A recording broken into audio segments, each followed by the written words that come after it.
Okay, this is that moment of truth. This is that moment of truth where I need to wait for everything to wake up. Twitter's first. Let's see when YouTube wakes up. YouTube, are you waking up? Rockfin, are you waking up? You guys know me. I got to wait and I got to see it. I know there's a lull, but I just got to make sure everything's on and people roll in and blah, blah, blah. You know the drill. You know the drill. YouTube is awake. Good morning, YouTube. How are you? Or good afternoon, depending on your time zone. And Rockfin. Ooh, that was neck and neck. Rockfin and YouTube very neck and neck today, but YouTube won by a little bit. You know, some of you were like, some of you care. You're like, who wins? Some of you, you're like, Ron, we don't. Twitter always wins. Twitter's always first, and then it's a battle for second. YouTube came in second by a little bit. What's up, everybody? Good afternoon, good evening, good morning. For everyone checking out the podcast later, what's up? Hope you're having a wonderful day / evening / running errands, whatever it is you're up to. Welcome to Get Your News On with Ron, the headlines show where we're going through the news of the week. And man, there is so much stuff going on this week that I want to get to. Some of the stuff wasn't even planned until last minute because it's kind of breaking.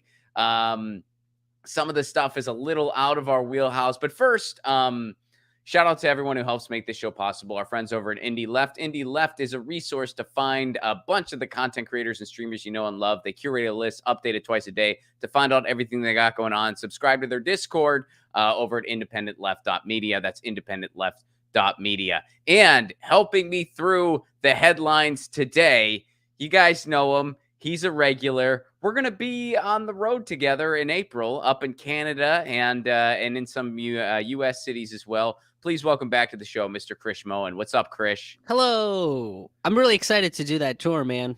I am too. I like- am too. I'm really stoked. I've only performed in Canada a handful of times, and I've never been to Toronto or Ottawa, so I'm like super excited Yeah, to dude. go there. I've never been to Ottawa. Oh, I've been to Toronto. I've not performed there, but I've been there, and I've never been to Ottawa. It'll be my first time in Ottawa. And actually, I've never been to Montreal. Now that I think Montreal is about cool. it, I've never been there. So yeah, I'm excited for that tour too.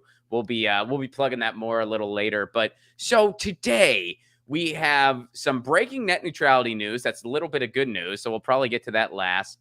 We're going to talk about the Joe Rogan, Neil Young, Spotify thing because, look, I mean, it has to do with platforming and Spotify, which is a horrible company, and Neil Young, which is music. So all kinds of little sub issues that are pertinent to Get Your News On with Ron. So I feel like even though I usually don't like gossipy type stuff, we are going to talk about that later because I feel like it is sort of applicable. And also there's an update on Julian Assange that is some good news. Obviously it's not out of the woods news, but this week started out with some good Julian Assange news. So we're going to kind of unpack that and what's going to happen next. And once again, a big theme is the waiting is the hardest part. But first, we're going through a public health crisis where we have failed miserably on every single freaking level. I don't know why I got like FM Zoo there for a second. I was like, we're going through a public health crisis. We are failing miserably, but you can win 2 tickets to Annie's Gentlemen's Club if you are our 7th caller. But and we're you failing. Don't cough. We are failing a public health crisis so miserably. We have set a new bar of failure for the industrialized world. And guess what? Now you get to worry about a freaking world war. Boom. USA, baby. USA. That's how we do it. So we are sending weapons over to Ukraine. We have sent millions in weapons. We've sent over billions in weapons to them since 2014. Some of these weapons are getting in the hands of literal neo-Nazis. So we're certainly not funding the good guys. We ain't doing that. Surprise, surprise. And this is all about, Russia does not want missiles pointed at them. And this is all about pipelines. And this is all about the war machine. And by the way, Russia, Ukraine, that's not the only thing that the U.S. is escalating. The U.S. is also escalating things over in Yemen, Yep. which of Yep. course poses no threat to the United States whatsoever. But we But it have makes our the oil. Saudis feel weird, so they should. We have our And oil interests. We yeah, have our oil interests with the Saudis, just like we have our oil interests here. They want to stop the pipeline. But so I want to share this quick segment. This was Democracy Now curated this. That this is I don't know where the announcement was made initially, but we're taking it from their broadcast. But so here's something I wanted to highlight a bit. Accused Russia of amassing 100,000 troops near the Ukrainian border, but Russia's denying it's planning an invasion. Pentagon Press Secretary John Kirby spoke Monday. Secretary Austin has placed a range of units in the United States on a heightened preparedness to deploy, which increases our readiness to provide forces if NATO should activate the NRF or if other situations develop. All told, the number of forces that the Secretary has placed on heightened alert comes up to about 8,500 personnel. So I wanted to highlight that because I think it is just so telling of our foreign policy in general. We're sending troops and millions in weapons just in case if this happens or this, none of it might. We don't know if any of it will. But just in case, we're freaking ready. Russia's like, hey, we don't want missiles pointed at us. We don't want, like we don't want Ukraine and NATO. And we're, of course, the lead instigator here. Germany wants to have a diplomatic solution, but the U.S. is like, nope, we're arming up, baby. And then, of course, some other countries are following our lead. And then we're doing war instigation over in Yemen, too. We're not the only bad guy on the world stage. It's not like there's any good guys here. Like everyone's a bad guy to an extent. But we are the world's bully once again. We're like the leading bad guy. We're the one that is leading by the worst example. of course, yeah, and this is like no different. It's they're moving troops within their own borders as doing exactly what the U.S. is doing. It's a preemptive measure of defense, right? That's kind of what the U.S. is saying they're doing by sending the military and sending all this, weapons aid to Ukraine. And meanwhile, what they don't really talk about is how many bases do we have around the world in other sovereign nations? Right? Like you don't see Russia trying to do that. You don't see China trying to put military bases in Africa, but like that's what we do. We put military bases all around the world, and and what's the reasoning behind that? Another preemptive measure? Like that's how long is that excuse going to keep holding up? It's just this is aggressive maneuvering, and of course nobody wants to have missiles pointed at them. Like who wants to have a missile pointed at them? So it's like, of course, and Russia's moving troops within its own borders. They're not trying to pursue an invasion. They're not trying to do any of that. It seems like a defensive play on their part, which I can't really blame them for after all of the military aggression that they're seeing from the West and all of, I feel like what he asked for, because all this comes to like negotiations, and it seemed like what Putin asked Which aren't for going well, crazy. by the way. They're not going well. They're not going well. I mean, Russia is saying we don't feel really optimistic right now, which is freaking terrible because this could literally be. I mean, there's been if something happens where there's a full out military conflict involving Russia and involving a bunch of NATO countries, and the United States is playing first fiddle, that could legit be World War III. Yeah. And look, I ain't no war expert. You ain't no war expert, but I think something we can all safely say, if you're just paying a little bit of attention, if there's a World War III, there ain't going to be a World War IV. We ain't going to have a society for it. So, I mean, this is during a everybody's pandemic. on hair trigger. And what does it say about, and by the way, this is something from The Guardian today. Russia remains open but not optimistic over Ukraine talk. Nord Stream 2 gas pipeline won't open if Russia invades Ukraine, says U.S. So right away, like this is having to do with pipelines. This is having to do with energy. This is having to do with fossil fuels, just like it is over in Yemen. At the end of the day, you know what would really help stop the war economy? Ending frickin' fossil fuels. Ending it. And we have batteries for solar panels and all that sort of stuff. Like it's the technology for sustainable energy is not where it was in 1972. We've advanced far enough that we don't need to be dependent on fossil fuels anymore. And the other thing too is like solar cars, electric cars, what have yous, they don't need to be as expensive as they are either. Right. You Well, know, so and they'll it's continue to get better. yeah, right. I And mean, they're going to continue to improve. there's still like we still have hurdles to climb when it comes to like true full-fledged alternatives for every single moment in our lives.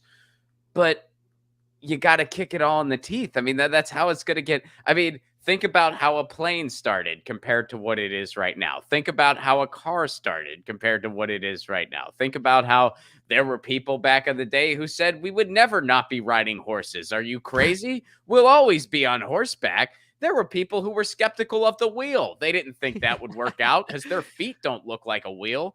Right. So, I mean, there are 11 viable alternatives to completely get us off of fossil fuels.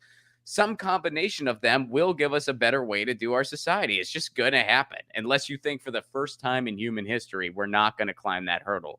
We are. The technology's there. We just got to have the will to get there. And you look at how the fossil fuel industry is causing endless war. And of course, the US is exacerbating that because they've built an economy around it. And, it's also destroying the planet in every other way Yeah. too. Yeah. And war by itself is the biggest contributor to climate change. Oh yeah. It's the largest polluter both at home and abroad. And we've seen case after case of cities here that get, poisoned. Look at what's happening in Red Hill. The US military dumped petroleum into the water supply and is like pretending like it's just fine. Don't worry about it. You know what I'm like? What are you talking about? And then not to mention just the nature of warfare in and of itself, the destruction it causes, the chemicals it releases into the air. There's absolutely no reason for it. There's absolutely no positive justification for war. There just isn't. You can sit there and claim that you're getting rid of terrorism, but I mean, how far you're back do you not. want to go? You're Right, just- exactly. You're just It's not. like That's you're totally creating more of bullshit. it. You're creating more of it. Yeah. So that is total bullshit. How far back do you want to go to place the blame game here? It's like stop making terrorists and you won't have terror to worry about. But all war does is create more terrorism. So it's just this snake constantly eating itself.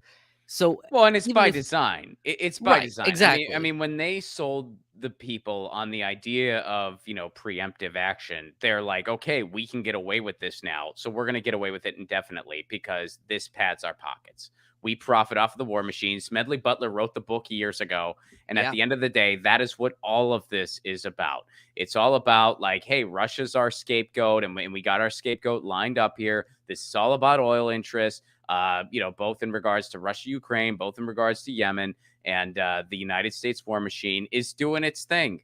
It's saying, hey, we're ready for another round, baby. We're ready to go. And what does it say domestically? Again, I know that I sound like a broken record when I say, look, we are the empire. We are the King's Landing of the frickin' world. But let's take a look at what's going on domestically. People are suffering. People are dying. They said, there's no way you're getting any more relief. We're not doing it. They just said straight up no. The They Democrats still- said that. The Democrats said that. They still haven't sent out the free tests to people. They still haven't managed to get that out, but they've managed to get millions in weapons to the Ukraine. I mean, what does that tell you about the type of society this is and about the corporate coup of a government we have? They're just... And then on top of that, you have all of these labor strikes where, and the question becomes, where are we going to get the money from? It's like, no, it's right there. You're sending millions of dollars to a place in weapons that you don't need to. It's right there. Take that and apply it to feeding everybody. Take that and applying it to getting health care for everybody. Take that and apply it to increasing the healthcare infrastructure by making more hospitals and triage centers for COVID. Why wouldn't you do something like that? Why wouldn't that be part of the plan? And it's because you're more concerned about your own pockets than you are the lives of everybody that you said you were there to govern for. And this is also why I don't particularly believe in electoral politics, but Nobody should be supporting this. And So you don't think we can vote our way out of all this? oh my goodness, should You we? really don't think? I thought we were going to be fine. Ron, it's either that's the only way or there's no way. I am not looking forward. I am so not looking Jesus forward Christ, to this no. midterm season. It's going to be so nauseating. And you know what? This is sort of like we're diverting a little bit, but that's okay because like we're going to move on to Assange here in a second. But like it annoys me so much because it's like, and look, I don't begrudge anybody. If electoralism is your lane, that's fine. Yeah. It's allowed to be your lane. It's just not everybody's lane, and And it it's is not the only only lane. and it's not the only lane, far from it. And every single time the electoral enthusiasts, they shit on the direct action folks or the amendment initiative folks. They shit on all of us whenever like they don't get the win that they want. They were like, oh, you guys weren't on board with us because you don't want like you're purists or you're just, and it's like, no, we just have a different chosen lane. What we do is just as important, if not more, than what you do. And we never complained the other way around. When I was on a campaign for net neutrality and a campaign against facial recognition, I reached out to a bunch of lefty shows and a bunch of even shows that were even center left. Some of them completely ignored me. Some of them got back to me. Some of them scolded me for asking for help. And you know what? Like, I didn't fucking... Activists never complain about that. You never see people who are on the ground floor holding down the lines for digital rights. You never hear any of those people going like, well, all you other people are so focused on electoralism. Because there's work Why to aren't you do. having... Yeah, exactly. They just put their nose down and they get it done. But the electoralism folks, they always bitch and moan because we don't have all our eggs in the electoral basket like they do. And it's freaking bullshit. Not everyone in electoralism is like that. But a very vocal group are. Yeah. And I'm so fucking tired of it. And it's going to be so exhausting this midterm season. That and the fucking platitudes. I'm not looking forward to the tweets and the fucking... It's just... It's too much theater at this point. Like I dealt with it for 2016. I tolerate it in 2020. And then now I'm just kind of like the theater of electoral politics in this country specifically is just... it's too much. It's too much and it's not healthy. It makes people too competitive, and it is like sports, and it's very intense when it shouldn't be that intense. This should be about discourse. This should be about making sports are people's lives actually better. enjoyable though. That's true. I actually enjoy some sports. I always give that true. asterisk. I'm like, this is a lot like professional wrestling, except professional wrestling actually takes skill. It's So fun, yeah. I correct myself. And brings yeah. joy to people's lives. I mean, I have done this. I do not follow any politicians. I mean, other than locals, an exception. But like as far as like Congress or above, I do not follow any politicians. And I've muted a lot of them.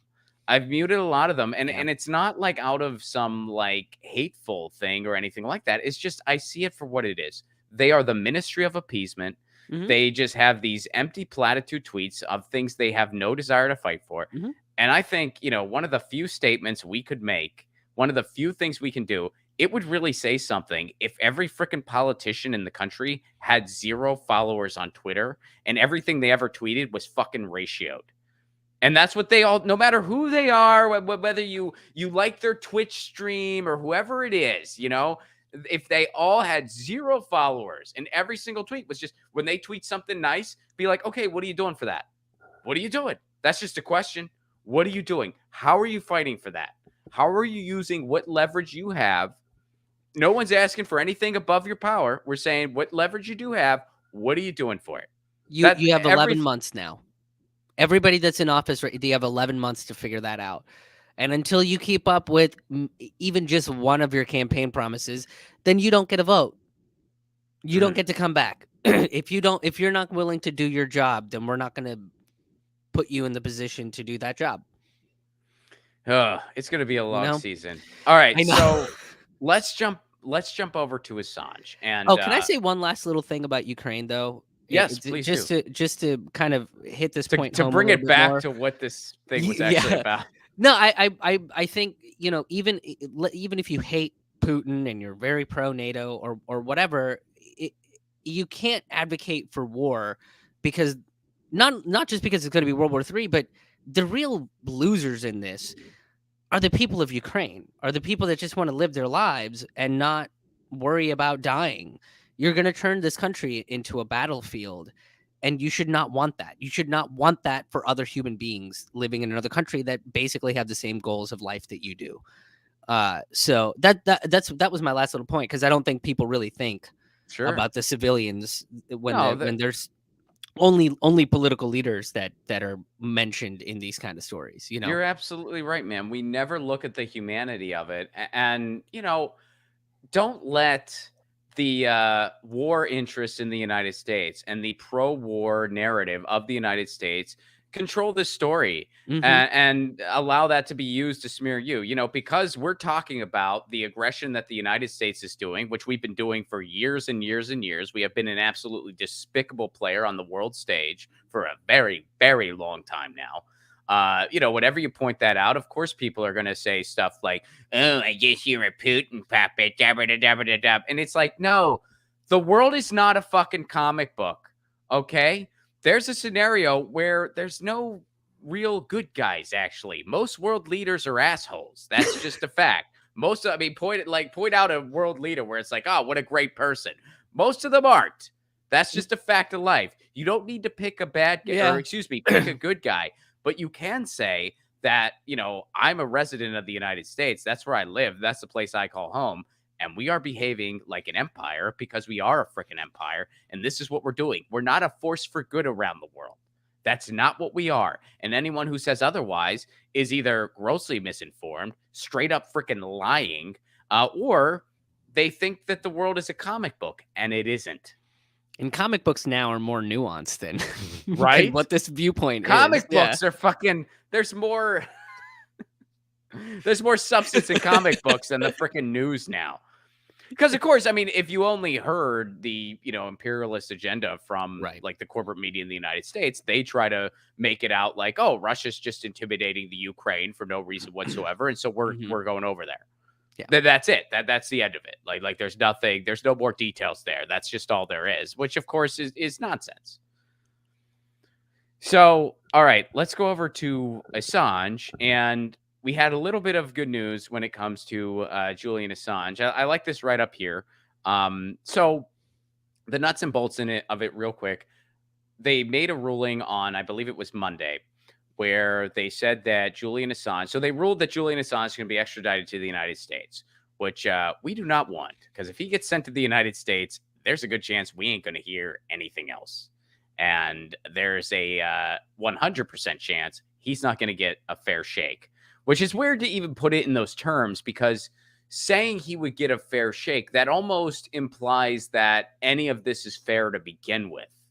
Which it isn't. You know what I mean? Like it's like the charges are so freaking bogus that it's like, how can you even say like, well, he wouldn't get a fair trial in the United States for these charges that he shouldn't be on trial for in the first place? And it's ignoring all of the crimes that he's revealed about most of the world leaders. Exactly. So it's like, it's weird to even put it in that verbiage, but you know, I think you know what I mean. That it's like, there's no way he would be treated anywhere close to fair by the U.S. court system. But that's what they're assuring us, right? That's what they assured it. Yeah, they assured it that he'd get a fair shake. But that's also what they assured Russia too. They were like, "Hey, we're not gonna do anything violent. We assure you." And he was like, "Prove it. Put it on paper and sign it."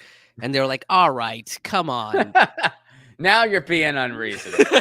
Yeah, exactly. So they ruled Julian Assange could be extradited to the United States. Now, they just ruled today that he can appeal this to the Supreme Court of the UK, which is good. PEN America, I don't know a ton about this organization. They're a nonprofit, but I like their statement here. So I thought I would read this. Today's decision in the ongoing Assange case is a reprieve, but the specter remains of prosecution in the U.S. based on an indictment that accompanies his conduct regularly and rightfully undertaken by the media and holding the government to account. So PEN America welcomed the news of the British High Court's decision to permit Julian Assange to appeal to a lower court ruling, allowing his extradition to the United States to move forward, while reiterating its long-held position that charges against Assange risk unacceptable limitations on press freedoms. They don't just risk them; they're presenting unacceptable limitations on press freedom, and they're also destroy it. And they're also torturing a human being. Julian Assange is a human being who should be free and at home with his wife and his kids, and instead he is pretty much being tortured. I mean, solitary confinement is a form of torture. I mean, the biggest kind of person that you can listen to if you're on the fence, or I know people that are like, I'm okay on Assange. I don't like him personally, but I think what he's doing is important. That sort of stuff. Like, even if you're that kind of person, I think, to me, you have to listen to Niels Melzer. This was a guy that wasn't on Assange's side in the beginning, and then paid attention to the case, and then was like, oh, this guy you guys are killing him. You guys are torturing him. Like, nobody should be living in these sorts of conditions. To me, I think that is a very convincing argument, and kind of puts to bed a lot of the unfair smears that have come out about him over the years. Well, that's the thing, and I can't speak to the person you mentioned specifically, because I'm just not super familiar with their work. Oh, but he's the UN rapporteur on torture. Niels Melzer, yeah. Okay, yeah. Okay. So I know that name, but I don't know the details on what he said about Assange. But I can tell you that I personally have changed a few people's minds on Assange, and it's not because they're bad people. It's just because they were fed, again, like they only know the stuff that they hear on MSNBC, and they only hear about these other things. They're not even sure exactly what these charges are all about. And then when you break it down and you explain, no, this is what they're trying to charge this guy with. This is what evidence, quote unquote, they actually have, which is nothing. They have their entire freaking case is being based on the testimony from a guy who is a convicted pedophile and committed perjury on the stands. And committed fraud, multiple cases of financial fraud, even against WikiLeaks. He was embezzling money from WikiLeaks. He admitted he lied about everything. His testimony is their big, quote, smoking gun. There's no evidence that Julian Assange helped Chelsea Manning hack anything. She keeps saying he didn't, despite her being tortured for years. So it's like they have nothing to go by. And this is all based around the Espionage Act, which is an outdated act that was written in the context of a world war. It's vague, where it basically says you can't do anything that goes against the United States military interests. But we're not in a world war anymore. That act was written like when World War I was going on and there were spies everywhere. We're not in a world war right now, knock on wood, but we're not in a world war right now. So that act has no bearing anymore. It should just go away, because the only thing it's used as now is to prosecute whistleblowers and the people who publish them. Look at Daniel Hale. Look at Ellsberg. Look at Ellsberg. I mean, these charges have no bearing whatsoever. And it's like more people are finally waking up to it. And it's because of independent journalists around the world who just refuse to let this story die. It's also like the people that kind of say, well, I don't really like his personality, or I think he's doing it for so-and-so. I kind of look at those folks. That's so nuts. But to me, it's just, I'm like, that, okay, so you don't have to like him personally. You don't have to be best friends with him or whatever. But I think what he revealed is far more important, and his case still puts press freedoms in jeopardy.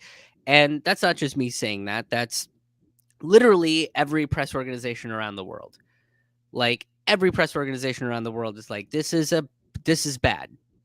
Even if you don't like him, this is bad. Like, you might lose real objective journalism. You might lose investigative journalism. Independent journalism might go out. Regular journalism might go out because of this. And this is not good. So to me, if you don't have to like him personally, fine, don't like him personally, but then pay attention to what he's done. Pay attention to the work that he's done, and he's done far more public good than he has bad. None Well, of the things that and he's how is revealed. his personality is not relevant? I mean, that's Right. it's like people are just like, well, he seems like he might not be that great of a guy. I have no idea. I've never met the guy. I have Plus, he no might be on the freaking clue. spectrum.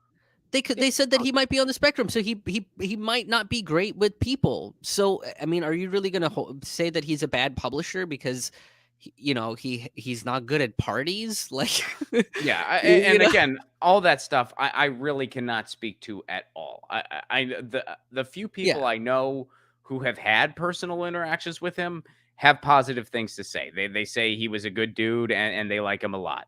I've never met the guy. I know nothing about his personality. yeah. It is completely and utterly irrelevant. It is so irrelevant when you look at and another thing too. If you went through what this guy has been going through, how pleasant would you be? Right. I'll go Right. on the record. I would not be my best self. If I spent years in solitary confinement for doing my freaking job, had these absurd bogus charges where multiple countries are working against me for no reason other than I published things powerful people didn't want to be seen. I wouldn't be Joe Pleasant. I'd be pretty crappy, honestly. I would need I really you wouldn't want to talk to me before my third cup of coffee. I'll I tell you what. I'd be I'll grumpy even Magoo. I'll even go as far as to say that I'd be a curmudgeon. Wow. See that? Yeah. So here's one last thing I wanted to highlight before we move on from Assange. He just won an award in France. Oh man.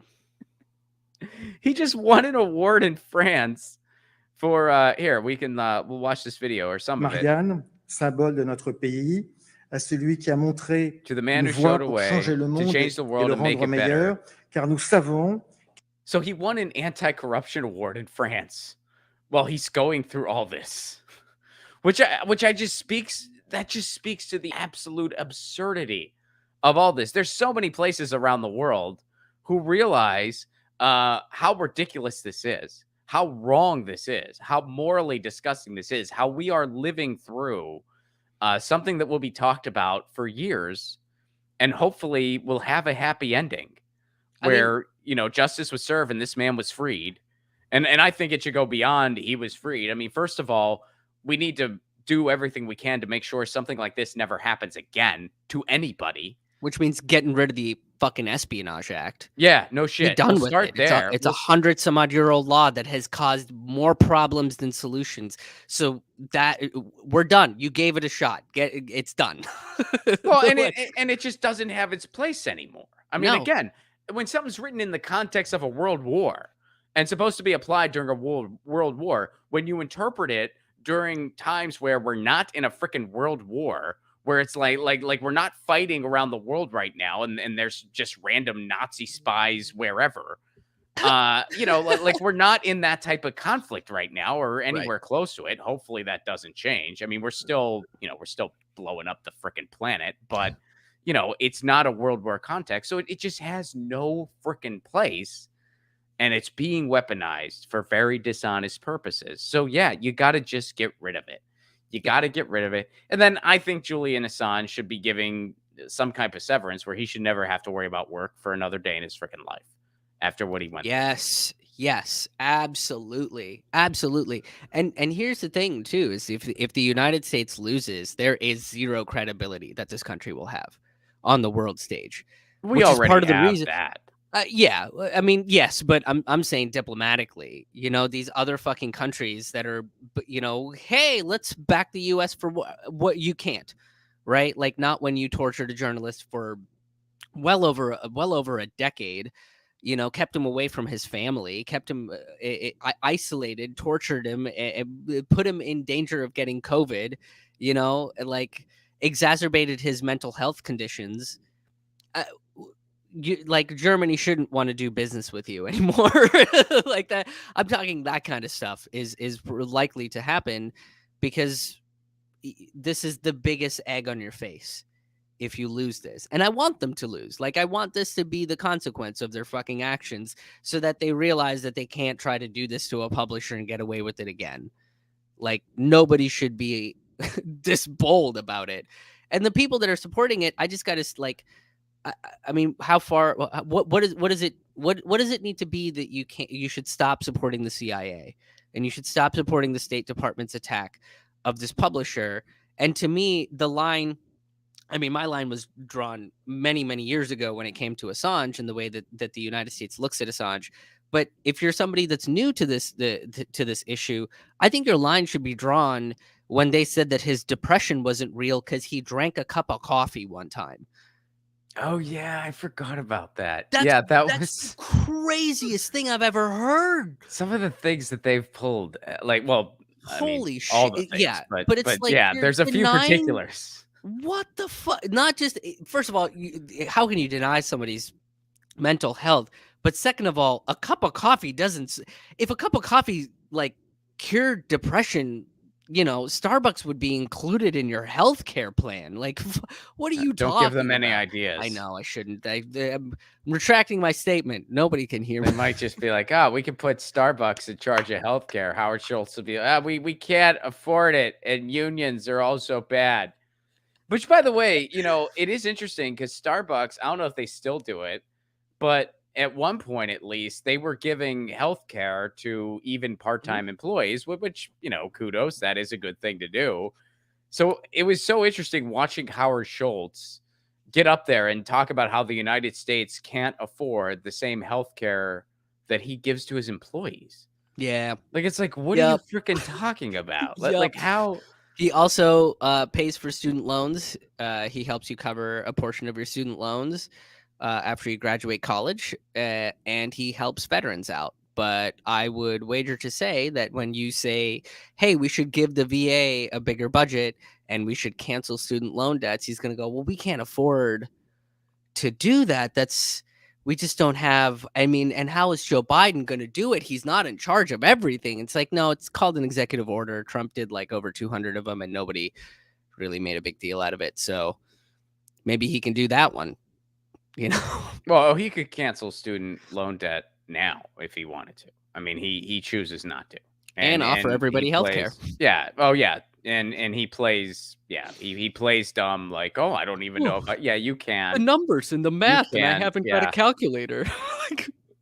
The mental gymnastics people do for that one is just amazing. Like it would, I mean, they make it out like if they cancel student loan debt and remove significant financial burdens off of generations of people, where that money would then go back into the economy and people would buy houses and people would start families and people would, consume and they would be more participatory and they would have these, huge debts unburdened. People make it out like somehow the sky would fall. The inflation. It's a small handful of profiteers that are making money off of these things. It's a small handful, and they're already rich beyond comprehension. I mean, it's if there was no income for anybody at Sallie Mae, I'm talking about like the CEOs and the higher ups and all that kind of stuff, or even someone like Bill Gates. If he had zero income, he would still be fine. He could spend like $1 million a day and he would still have money for 1,000 years.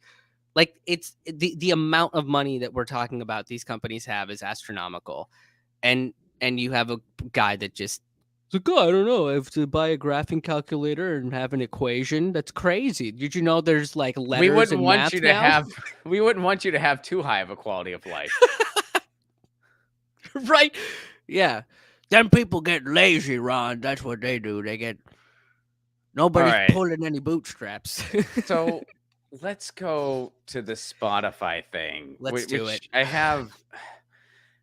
I'll be totally honest. Usually stories like this, I don't care. I just don't. And it's not like, I'm not saying like, oh, gossip is beneath me. I've literally been on TMZ before. Okay. I'm a comedian. I've been on TMZ before. It was only once, but it happened. So, I'm not saying anything's beneath me. I'm just saying that there's just other things that I like to highlight more. There's just other things that I'm more passionate about, like the net neutrality update that we're going to talk about at the end of the show. I'm just more interested in stuff like that than I am in, just kind of gossipy type stuff. But this particular thing involves music. It involves a despicable company. It involves, the concept of platforming and free speech. So a lot of things that kind of dwell in the Get Your News On with Ron wheelhouse. So I thought, okay, we should talk about it because I have thoughts. Why not? So Neil Young, Spotify is going to pull Neil Young's music after artists' objections to Joe Rogan. So Neil Young basically said, you got to take down Joe Rogan's stuff or my stuff's coming down. And Spotify basically was like, okay, your stuff's coming down. And Neil Young was like, all right. And so Neil Young's music is no longer on Spotify. And that's what happened. And I tweeted about this briefly where I said, look, I don't agree with Neil Young's reasoning here, which I don't. I don't think it's the right thing to do to be like, oh, you have to deplatform this or I'm going to remove my content, regardless of what this is. That doesn't mean I agree with everything on the Joe Rogan podcast. I certainly don't. And I don't watch the podcast all the time, but I've seen some clips here and there where there's been guests that I have found cringeworthy and I didn't agree with. There have been other things he did that I thought was cool. I thought it was cool when he had Bernie Sanders on in 2020 and stuff like that. Your dog agrees. Are they still going? Lucky's like, oh man, Joe Rogan, that guy. Yeah, so it's fine if the dog barks. I don't really, but yeah. No, so he knows so he's not that's supposed to. That's why he's leaving. And again, this goes into the whole thing, and I've been saying the same thing for 5 years, and I'll probably say it for the rest of my freaking life because I don't think anything's actually going to change. Look, I think that we have free speech laws. They exist. They should apply to the digital sphere, and nobody should ever be censored or deplatformed unless they violate a free speech law. That's always been my take on it. So I don't really agree with Neil Young's reasoning here. I don't think that's the right thing to do.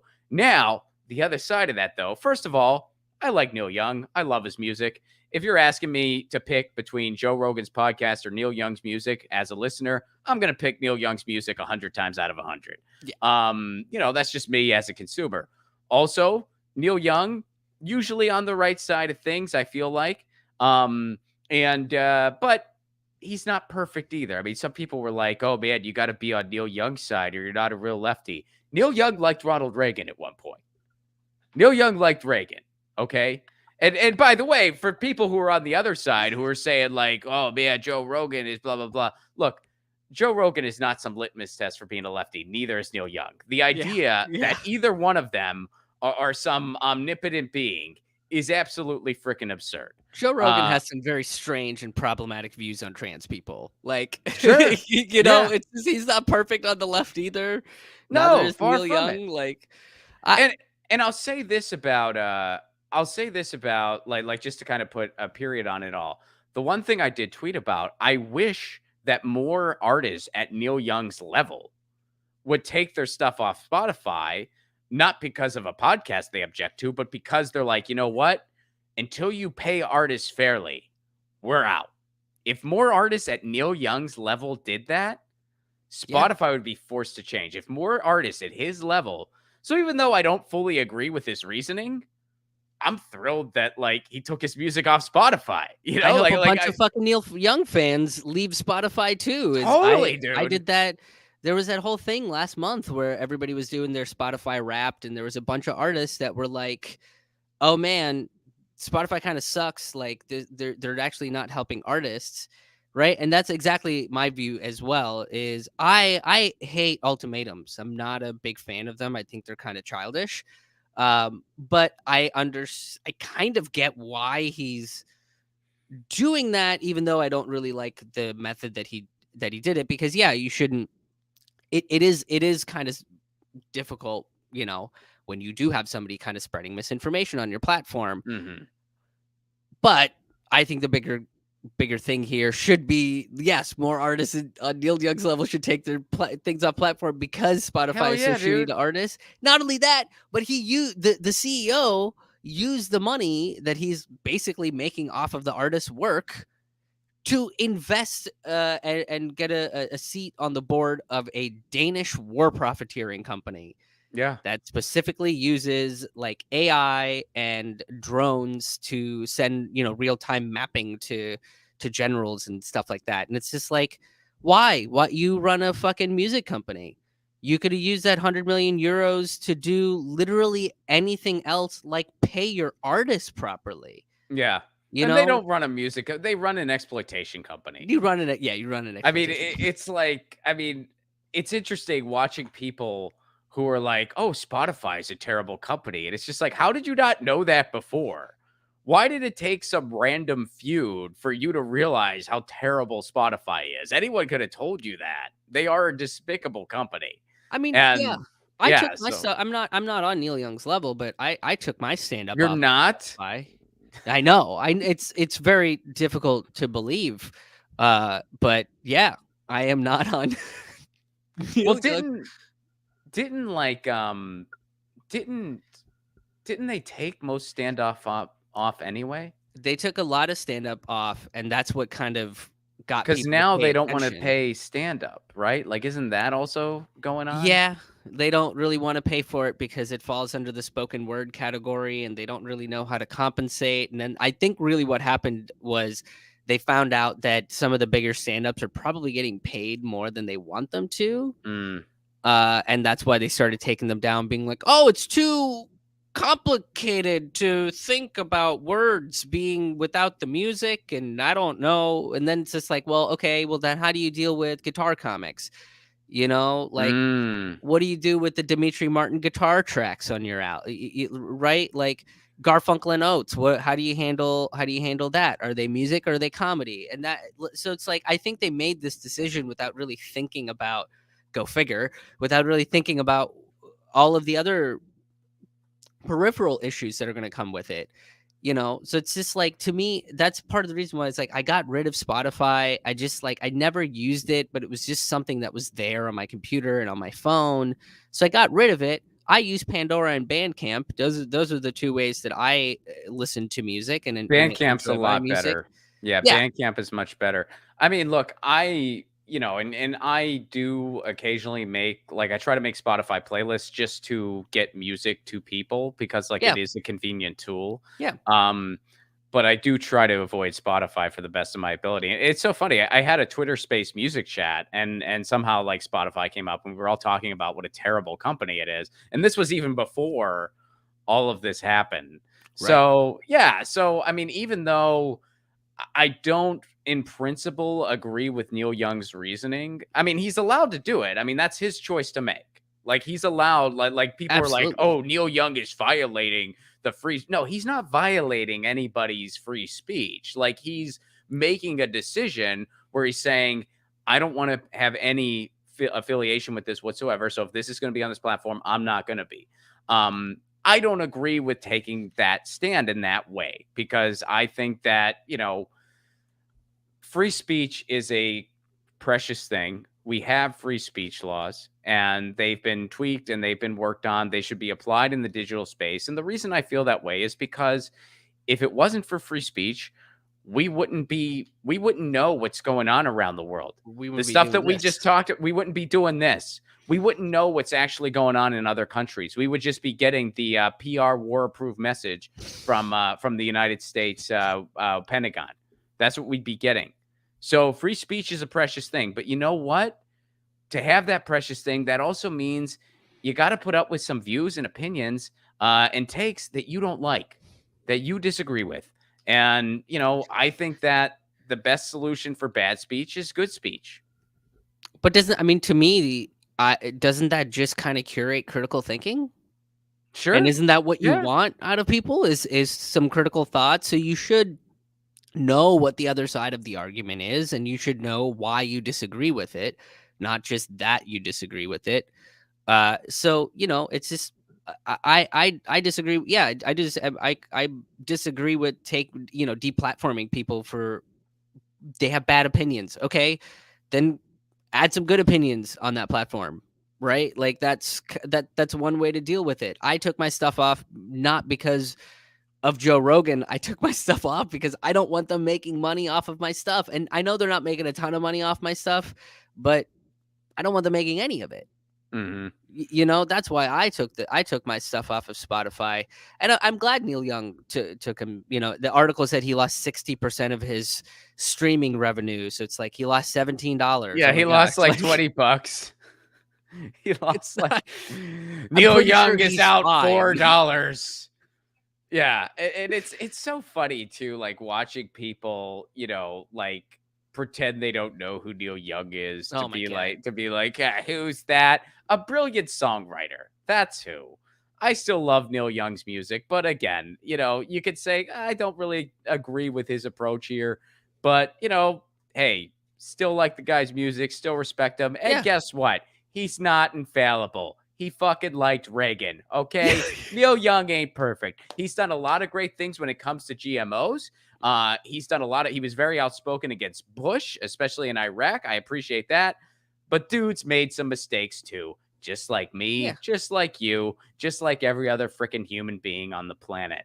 And, so if you stand for anybody involved here, stop having freaking heroes. I've had it the other way too. So a mutual friend of ours, Tim Ross, went viral because of that freaking hilarious thing he wrote about Joe Rogan and Hamburger, which you guys have probably seen that.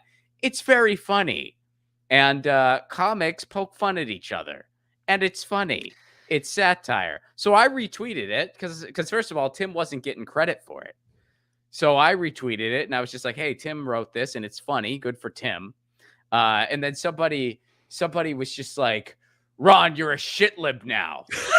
and I was just like, say out loud what you're theorizing here. Just say it out loud. Ron Placone now has an entirely different political ideology, entirely different than the political ideology he has had his entire adult life. Why? Because he retweeted a satirical piece that a friend of his wrote about the biggest podcaster in the world. It's a satirical piece about that podcaster. It's based off of an event that happened where Joe Rogan made a mistake, admitted he made a mistake, and Joe Rogan also not really a lefty anyway. So you say, was the podcaster some big lefty? No, just so yeah. Anyway, It's and then it's also just like over a tweet though. Like your entire life philosophy was chained over a tweet. My God, yeah, right. how fragile was your life philosophy at that point? It was just one tweet away, one freaking satirical stanza. That's all it needs. That's all you need. So yeah, I guess at the end of the day, it's an interesting issue. Again, I usually don't give a fuck about stuff like this. Like I don't like so and so has this quarrel with him. Like that's know. nice. I don't fucking.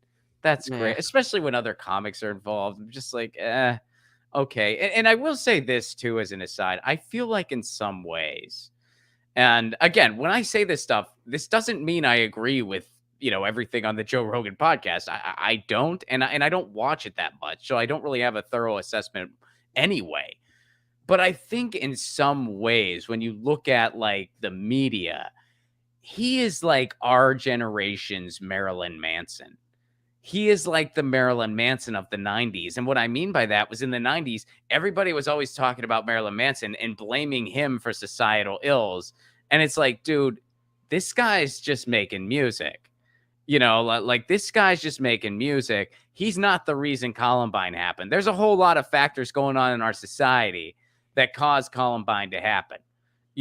Joe Rogan ain't the reason, we're having the deaths that we're having. Joe Rogan's not the reason that people are suffering. You can disagree with the information and that's totally fine. There's a lot of it that I don't agree with either, but I'm not gonna like put all my ire at a podcaster. Right. When our corporate coup for society is causing our ills. Right. Yeah. I mean, yeah, what you really kind of need to be looking at is this culture of hyper individualism that has been bred into generation after generation of Americans, not giving a shit about your neighbors, not giving a shit about community effort and only thinking about yourself. And that mentality is a big problem that has led to how the pandemic was seen, how the pandemic was dealt with and the justifications for it, and Joe Rogan is a product of that, but he's not the reason why this is happening. Well, I think part of the reason he's as popular as he is just because he will have a wide range, like a wide array of guests on. Some of them are very controversial, some of them aren't. And he'll just kind of ask them everyman questions. And people love it. You know, Yeah, I mean, I kind of get why something like that would blow up.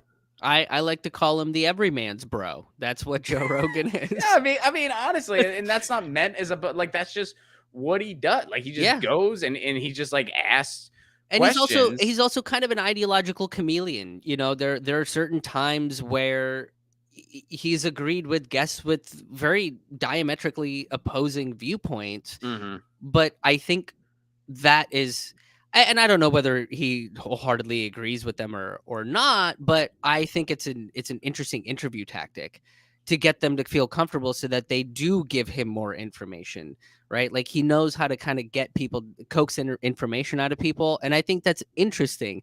Again, I don't agree with everything Joe Rogan says. And like you, I haven't listened to his podcast in a long time because I would listen to it when I had a 6-hour drive for, to Louisville, Kentucky or something. So I would put that podcast only to on Louisville. Only to Louisville. That was your only destination. You're just like, this is my Joe Rogan destination. I'm going to Louisville. Yeah. Louisville, Kentucky. Something about Louisville says Joe Rogan to me. Maybe it's because it's such a tough town. And very broy. That's not true about Louisville at all. That isn't true about Louisville. Louisville's a cool town. They're very cool town. I really like Louisville. But yeah, it's just I don't listen to them because I'm not driving for hours on end anymore. So I catch some clips, but even most of those clips I catch, I'm just like, all right, man. All right. I feel like we covered it. Did we hit all the bases on that one? I just. Because I published one tweet about it and people were like, well, what do you disagree with? And then, of course, on Twitter, you're either in A or B. There's no nuance. There's no nuance whatsoever. Because I was just like, yeah, I don't agree with Neil's approach there. Oh, that means you must agree with everything Joe Rogan has ever said. And you, eat elk for 12 meals a day or whatever.